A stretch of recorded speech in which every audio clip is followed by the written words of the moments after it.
Inicialmente el formalismo ruso es un movimiento integrado por estudiantes de literatura, de lengua, en la Rusia prerevolucionaria. Como nota al pie hay que decir que conocemos el trabajo de los formalistas rusos gracias a la difusión que de ellos hizo Svetan Todorov, que si no hubiera sido por él tal vez no los hubiéramos conocido nunca, que viene a sentar las bases de lo que hasta en la actualidad es el análisis literario, la teoría crítica literaria. ¿Qué tiene esto de importante? ¿Cómo es que se analizaba y se criticaba la literatura hasta entonces, hasta 1914, en que aparece este movimiento? Bueno, la literatura, como cualquier tipo de arte, se estudiaba de una manera radical a partir de tratados, que más que nada lo que hacía era establecer una taxonomía aristocrática del arte. Esto ya lo hemos charlado en otros videos. Se consideraba la poesía como la expresión más elevada del lenguaje, es decir, un lenguaje aristocrático, es decir, opuesto al lenguaje vulgar, el del común de las gentes que utilizan para comunicarse, ¿no es cierto? Hasta entonces la prosa, la narrativa eran completamente despreciadas. Las historias aún escritas, narradas, publicadas se hacían a partir o tomando como base la forma poética, ¿no es cierto? En lo que constituye la poesía épica, aquella poesía que cuenta una historia. Martín Fierro es un poema épico, gauchesco, pero épico al fin. No se contaban historias en lenguaje coloquial, como hoy en la actualidad lo hace el cuento, la novela, ¿no es cierto? Eso era como de mal gusto. Pero claro, tampoco el formalismo ruso nace como por combustión espontánea, sino que hay un montón de antecedentes y de hechos previos que le anteceden, lo conforman, lo atraviesan. El mundo cambia con la revolución industrial. Con la revolución industrial aparece la sociedad industrial. Y con la revolución industrial se van a revolucionar todos los estamentos sociales, en el campo científico, en el campo de lo filosófico, también en el campo de lo artístico, también en el campo de lo urbanístico. Las ciudades se transforman, aparecen las grandes fábricas, aparecen las masas, las muchedumbres, aparece la clase obrera, antiguos campesinos que son traídos a la ciudad para que pueblen las fábricas, ¿no es cierto? Aparece la sociedad de consumo, aparece la productividad en serie.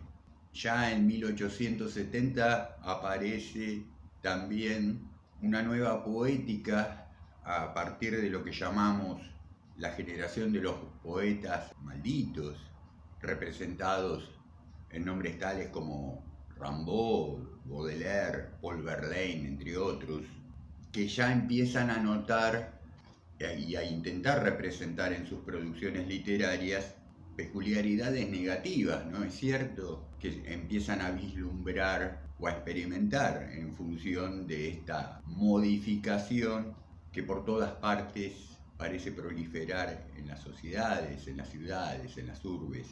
En estos poetas ya aparece la noción de alienación social, del hombre gris, del hombre anónimo, del hombre perdido en la muchedumbre.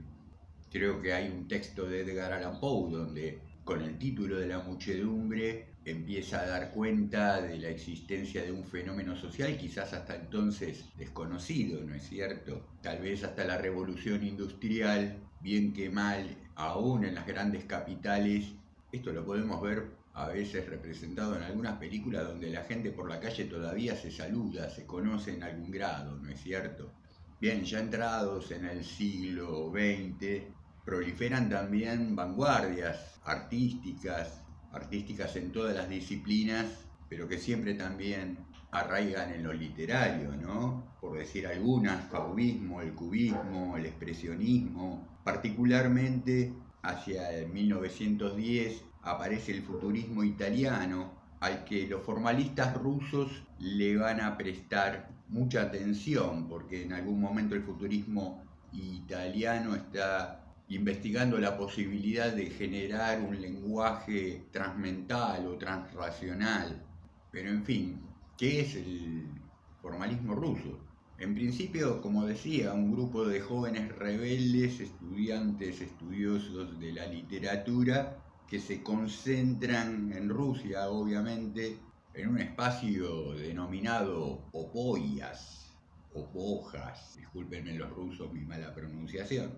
Esta Opoyas era una especie de sociedad para el estudio de la poesía y de los discursos literarios. El formalismo ruso no va a dejar de estudiar la poesía, pero como habíamos dicho también en otros videos, la revolución industrial, entre otras cosas, significa las campañas de alfabetización que popularizan las producciones literarias prosaicas, populares, narrativas, cuentos, novelas. Aparece y empieza a tomar relevancia por primera vez el autor de cuentos, de novelas, que al principio van a ser publicados de manera folletinesca, por entregas, en periódicos, en revistas, que empiezan a ser también objeto de consumo masivo, ¿no es cierto? Contra el libro tradicionalmente aristocrático, que seguramente hasta entonces también iba a ser publicado, editados, producidos los libros en tiradas mínimas, nada más que para el mundillo educado, académico, ¿no es cierto? La literatura se populariza con las campañas de alfabetización a partir de la revolución industrial. Se alfabetiza al obrero para que se eleve en espíritu accediendo a arte literario. Claro que no, esto es un efecto secundario. Se lo educa al campesino para que sea obrero y se lo alfabetiza y tal vez para que sepa leer el manual de instrucciones para la operación de una máquina, ¿no es cierto? Bueno, no quiero atiborrarlos de nombres de quienes representan a estos formalistas en lo individual.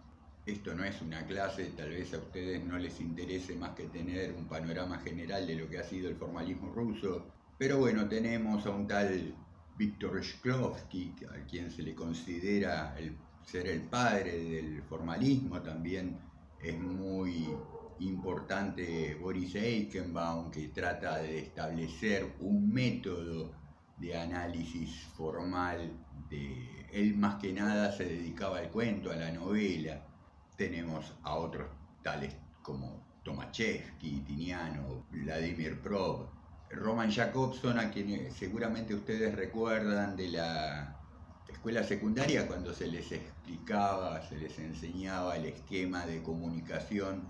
Recordarán el emisor, el receptor, el canal, el mensaje, bueno, todo un esquemita que aprendíamos en la escuela secundaria, ideado por este Roman Jakobson, que bueno, es un formalista, es uno de los formalistas. Después él tal vez fuera uno de los más jóvenes del grupo, lo vamos a encontrar en otras corrientes, en nuestras escuelas como la de Praga. En principio, entre los postulados del formalismo ruso está el de desprover al texto, al objeto de estudio, de todo tipo de relación que pudiera tener con aspectos tales como el autor, el contexto en que fue producido, las instancias psicológicas, filosóficas que se desprendan del mismo. Vamos, que lo que propone el formalismo es estudiar un texto, sea una poesía, un cuento, una novela, como un dispositivo, como una máquina que tiene un funcionamiento interno y en relación con el exterior de una manera determinada, texto a texto, ¿no es cierto? Y lo que le preocupa al formalismo es ver en cada trabajo literario cómo es que éste funciona. Es más fácil decir qué es lo que el formalismo descarta respecto de qué es lo que comprende. Es más fácil decir qué es lo que no le interesa que lo que realmente le interesa, que es muy puntual lo que le interesa, ¿no es cierto? Vuelvo a enumerar no le interesa el contexto de producción, es decir, el momento y el lugar en que fue concebida una obra, no le interesa la biografía del autor, no le interesa el autor siquiera, no le interesa lo ideológico de la obra, si no le interesa el autor no le va a interesar la intención del autor. Esto en principio al menos. Formalismo ruso, algunos dicen que pasa por 3 etapas, mínimamente pasa por 2 seguro, y de la que estoy dando cuenta ahora es la de la primera, la forma más pura del formalismo ruso, ¿verdad? Si se trata de poética, van a estudiar la métrica, la musicalidad de la palabra. Creo que son Tomaszewski, Tinianov, Jacobson los que más se centran en la forma poética, la del verso, mientras que Eichenbaum se atiende más el caso de la narrativa, de la aparición del diálogo al interior de una narración, la narración corta como aproximación de la prosa al discurso hablado común de la gente. Yo creo que ellos se autodenominan formalistas en el sentido, en principio, de que están creando sobre el momento una metodología formal de análisis de las producciones literarias. Y en una segunda acepción que podía tomarse de la palabra formalismo es porque ellos, tal vez un poco inspirados en la lingüística de Saussure, hacen como una especie de indiferenciación, si bien tampoco es tanto, pero una integración, para decirlo en términos saussurianos, quizás arbitraria, indisoluble, entre lo que es forma y fondo, ¿no es cierto? Forma y contenido. Vemos que la lingüística de Saussure en aquel entonces, y tal vez hasta hoy, atraviesa todos los sentidos de todas las corrientes de pensamiento, ¿no es cierto? En esa búsqueda de un análisis pormenorizado del funcionamiento interno de una producción literaria, empiezan a descubrir los elementos que hacen a una narratología, elementos tales que pueden ser encontrados de manera simultánea o no, ¿no es cierto? La distinción entre un relato objetivo, un relato subjetivo, entonces vamos a empezar a prestar atención al tipo de voz narradora, ¿no es cierto? Si el narrador es omnisciente, si no lo es, qué cambios, qué diferenciaciones se producen en el interior de un texto en base a que aparezca un elemento u otro, las características de la narración breve a diferenciación de la novela, ¿no es cierto? El cuento, las características propias del cuento a diferencia de las características propias de la novela, que son muchas, y establecer que la novela no es una forma superior del cuento en absoluto. No es una cuestión de cantidad, en este caso de páginas escritas, sino una cuestión de calidad, pero de diferenciación de calidad, ¿no es cierto? Al margen de la extensión, una novela no es un cuento no es una novela, por sus características intrínsecas. No se supone en absoluto que una novela demande más trabajo que un cuento, solo por su extensión, ¿no es cierto? Porque requiere para hacer novela una cierta cantidad de páginas escritas. Ya en una segunda etapa, el formalismo ruso nace en 1914 y podríamos decir que se disuelve, desaparece hacia 1930. Digo que se disuelve, desaparece, porque no podemos afirmar que el formalismo ruso se haya agotado en sí mismo, ¿no es cierto? En algunas publicaciones en internet se suele confundir y entremezclar, en todo caso, formalismo ruso, círculo de Bakhtin, que son dos cosas bastante separadas. Si bien sirve pensar al círculo de Bakhtin y su producción, que lo vamos a tratar en otro video, como un complemento, en todo caso, de la teoría del formalismo ruso. Pero hay publicaciones que toman en cuenta a Bakhtin y a su círculo como parte del formalismo ruso, me parece un error. Tal vez sí, porque en todas estas instancias planteadas en la primera fase del formalismo ruso, hasta ciertos puntos posiblemente se pudieron haber agotado en sí mismos, pero también porque empiezan algunos de estos formalistas a profundizar cada vez más entre el encuentro, las imbricaciones habidas al interior del discurso literario en relación con la lingüística general y con las formas del habla coloquial. Se empieza a profundizar en esos sentidos y entonces se descubren aspectos de la investigación que tiene que ver con la motivación que se puede hallar al interior del texto, motivaciones que no hay que confundir con intención del autor, ¿no? La intención del autor, que también algún autor, ahora no me acuerdo, creo que sí, ya al exterior del formalismo se mete con eso, pero nunca al formalismo le va a interesar la intención del autor, sí un concepto tal como la motivación, pero no del autor, sino al interior del texto. Por ejemplo, esto lo estudia Tomaszewski, que dice que la motivación es la justificación de la presencia de un elemento en la obra, ¿no es cierto? La obra es, volvemos a decir, un dispositivo para los formalistas. Un dispositivo, es decir, una máquina, que va a contar con una cierta cantidad de elementos y no de otras. Va a tener un cierto tipo de engranajes y no de otros. Y eso va a ser a la motivación del texto. Entonces las motivaciones de un texto, que pueden ser clasificadas en tipos de elementos composicionales. En lo composicional, acá en mi apunte tengo el ejemplo que dice que alguna vez dio Chekhov, ¿no? De que si en algún momento del cuento, de la novela, aparece un revólver, bueno, ese revólver va a tener que ser utilizado. Tiene que ver con la composición, con la cohesión, con la coherencia. No pueden haber elementos distractivos, ¿no es cierto?, al interior de una novela, de un cuento. No pueden haber, no digo con esto que no lo hayan en más de una producción, ¿no es cierto?, pero precisamente cuando aparecen elementos distractivos, que generalmente lo vamos a descubrir hacia el final de la trama. Me acuerdo de un elemento que quedó descolgado en la trama, que no tiene sentido alguno, que una especie de cabo suelto, que lo único que hizo fue ocuparme la atención, distraerme, y no venía para nada al sentido final del texto, ¿no es cierto? Esto no suele ocurrir, verlo, notarlo hoy día comúnmente en novelas, en películas, ¿no? Que finalmente terminamos diciendo qué mal hecho que está esto, o qué desprolijidad al menos, qué lástima, ¿no es cierto?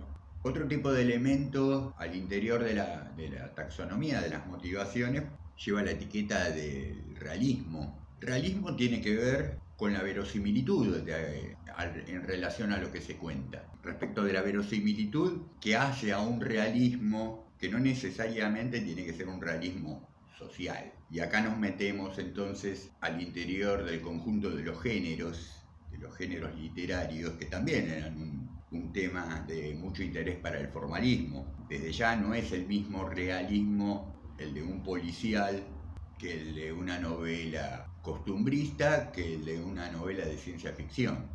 Sin embargo, cada uno comprende un realismo, ¿no es cierto? Hasta la ciencia ficción, hasta la fantasía, hasta el terror, comprenden su propio marco de realismo que viene trazado por la verosimilitud. Si vamos a leer una novela de terror, Drácula, no es inverosímil que los muertos salgan de sus tumbas, ¿no es cierto? No es inverosímil que un hombre se transforme en lobo. Ahora sí sería inverosímil que a mitad de un policial alguien se transforme en lobo. Pueden haber hibridaciones entre géneros desde ya, pero si pensamos en el policial clásico, nos resultaría chocante que de pronto aparezcan elementos que hacen a otro género sino el propio, ¿no es cierto? También hay una motivación estética que dice este apunte que responde a una exigencia de novedad, de singularización de la forma. Bueno, esto tiene que ver con las vanguardias, ¿no es cierto? Me parece a mí, y por la promoción que hace el formalismo ruso a favor de las vanguardias, porque después de todo va a ser el campo de la experimentación, ¿no es cierto? Si no recaemos en las viejas posturas clásicas de pensar que la obra literaria es un algo acabado, terminado, que se clasifica de manera clásica y que todo lo que escape a eso entonces ya no es literatura. En fin, cada autor luego va a ir desarrollando su propia línea de investigación. Un tal Prop estudia la morfología del cuento maravilloso, que si mal no recuerdo lo mencionamos a Prop en aquel video que hicimos sobre la morfología del cuento de hadas. En fin, el formalismo ruso como tal surge en la Rusia prerrevolucionaria, la atraviesa, ¿no es cierto?, con más o menos suerte. En determinado momento establecido el régimen comunista, se les pone un poco difícil la situación al formalismo ruso, porque como que a los poderosos empezaron a resultarle poco productivas las investigaciones de estos muchachos en orden a los intereses del nuevo régimen, ¿no es cierto? Hay una carta que le escribe León Trotsky al grupo, que luego es respondida por Eichenbaum, donde Trotsky le reclama al formalismo por de pronto no prestarle atención al realismo socialista, que era un poco el aparato de propaganda, ¿no es cierto?, en lo que eran las producciones literarias desde algún punto de vista, pero ideologizadas a favor del nuevo régimen. Hasta donde recuerdo, ninguno es personalmente perseguido, a pesar de esta llamada de atención de parte de Trotsky, pero sin duda, bueno, vivieron tensiones los formalistas que más tarde que temprano lo llevan a disolverse. Más o menos por el mismo tiempo, hacia el final del formalismo, surge el círculo de Bakhtin, que insisto, no hay que confundirlo con nada que tenga que ver con el formalismo, excepto por la contribución de alguna manera que hace Bakhtin en una especie de desarrollo y de complementación, más que de desarrollo, de lo planteado por los formalistas. Cuando digo que el formalismo ruso inaugura la manera de análisis, teoría, crítica, literarias desarrollan en sus formas hasta la actualidad, significa con esto que todavía seguimos aplicando formalismo a nuestros análisis literarios. En buena medida sí, en muy buena medida seguimos haciéndolo. Recordarán que en algún momento, cuando hicimos el video sobre el seminario de la carta robada, en el capítulo lo que tiene que ver con lo que le responde Derrida a Lacan, recordarán que hay un momento donde Derrida le culpa a Lacan de estar ejerciendo un mal formalismo. Bueno, claro, da cuenta que hasta por lo menos los años 50, 60 en que producía Lacan, y yo diría que hasta el día de hoy seguimos realizando formalismo en algún grado, en alguna medida, como base al menos. Desde ya que después también absorbemos todo lo aprendido en relación con Bakhtin y con autores más actuales inclusive, ¿no es cierto? Pero, digamos, el formalismo ruso lo que inaugura en todo caso es una directriz. En fin, mis queridas, queridos, espero que cuando menos les haya entretenido este video, que lo hayan encontrado ilustrativo. Nos vemos en un próximo de ese video y me despido de ustedes como siempre deseándoles muy gratos momentos y muy gratas lecturas. Hasta pronto.